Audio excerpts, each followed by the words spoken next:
Now there, in hell, when I leave Satan, when I've embodied Satan, become sin, then I exit Satan, and I'm there in the room next to the frozen pool.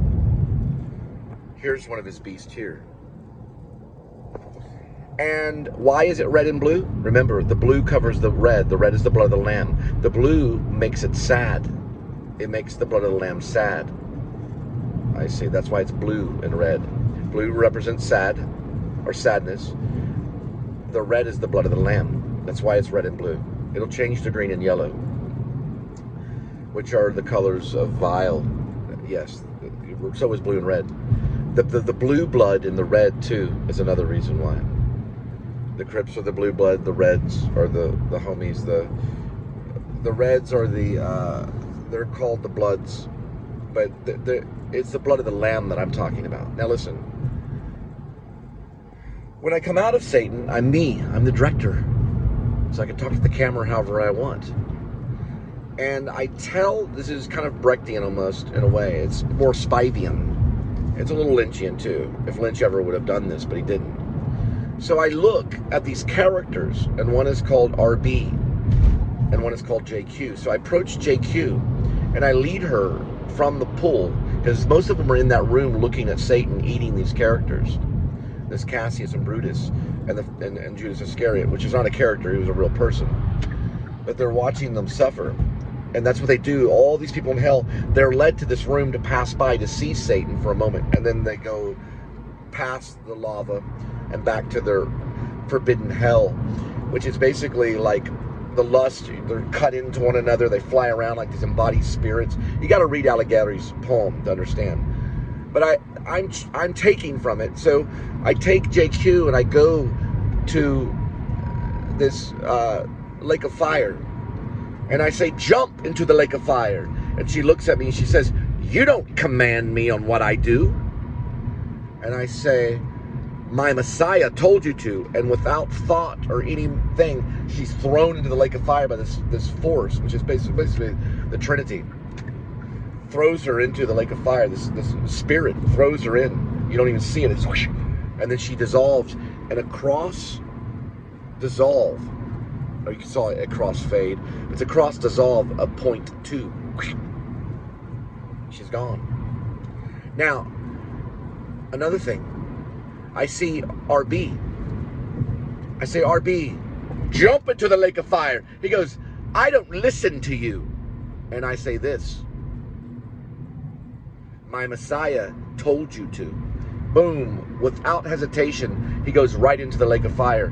And cross dissolves with a 0.2. I appear in a cross dissolve. Now Scorsese and I are gonna talk about this.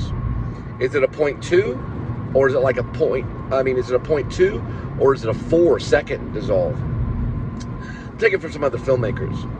But what happens is I appear next to him, and there's a smoke that comes out.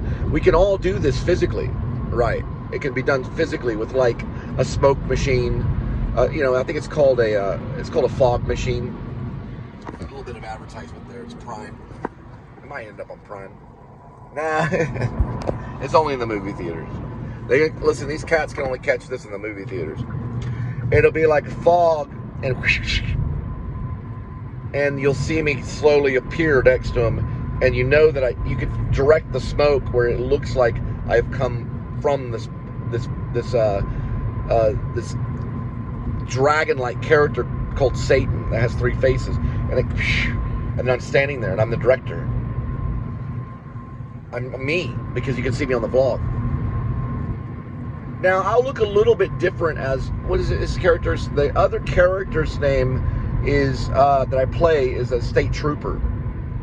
The state trooper, Jonas Samuel Camden III. I play him. And I think I probably would be in shape there. I'd probably go to the gym and get a little shape. It changes the face. For the Colonel, I probably more like Mal. I'd be a little bit heavy set for the Colonel. And that's the Internal Affairs Colonel. He's Colonel J.C. Spivey. Yeah, Spivey's a common name. It's been used by the Coen brothers, and it's been used by One Flew Over the Cuckoo's Nest, horribly mispronounced to Spivey. Yeah, Dr. Spivey in One Flew Over the Cuckoo's Nest.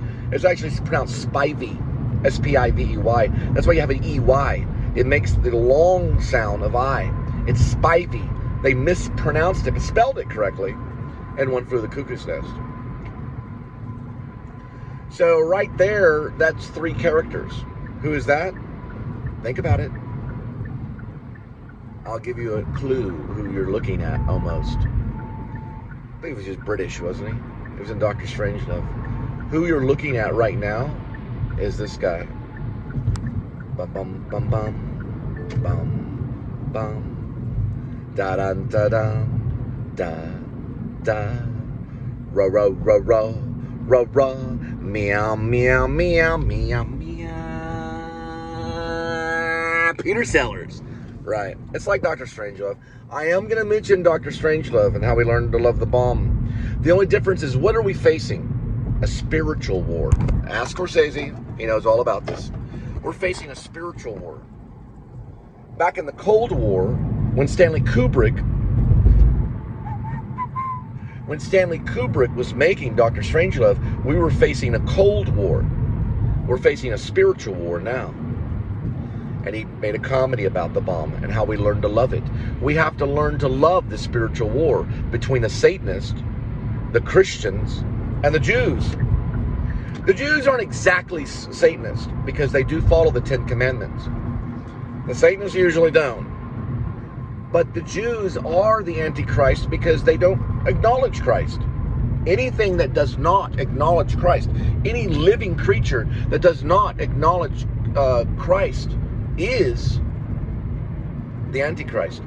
Ricky Primrose and I, we talked about Angel and me marrying Angel, and he also talked about using condoms and the honeymoon, which I did not. He said, y'all might want to have a little time as a married couple and use some condoms. No, sir, I didn't. I was lightweight, I was very lightweight when I married Angel. I was about 160 pounds. I put on that weight quick. We got David out of the way. David was conceived right when I came back from the honeymoon, about a week later. We came back from Boston. We went to Boston. We went up the 13 colonies, went through Harvard, Salem.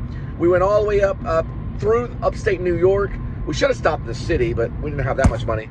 But we went through the upstate New York, all the way to Canada, to St. Andrews, which I love. Listen, I watch Chrome all the time. Chrome? Yeah. I watch Chrome all the time because of that. I love Canada. And Jim Carrey. But Chrome Valdez, he's up there with City Van Life.